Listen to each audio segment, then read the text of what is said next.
आता पाहूया टॉप 9 महत्त्वाच्या बातम्या।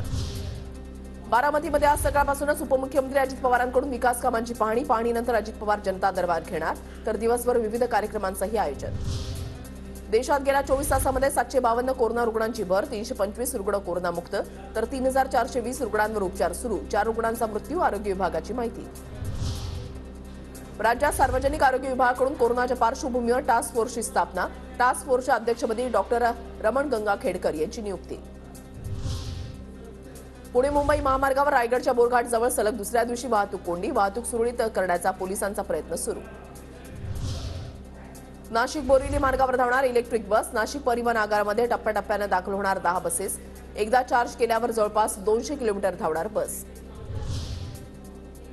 तुळजाभवानी मातेचं मंदिर 22 तास दर्शनासाठी खुलं होणार, नाताळ आणि नववर्ष सुट्टीनिमित्त गर्दीच्या अनुषंगानं मंदिर संस्थांचा निर्णय।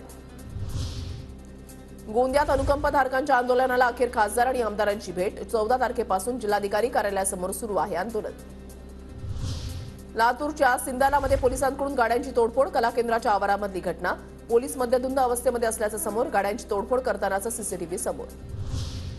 धाराशिवमध्ये ज्योती क्रांती मल्टीस्टेट बँकेवर सशस्त्र दरोडा, पिस्तूल आणि चाकूचा धाक दाखवत लूट, संपूर्ण घटना सीसीटीव्ही कॅमेऱ्यामध्ये कैद।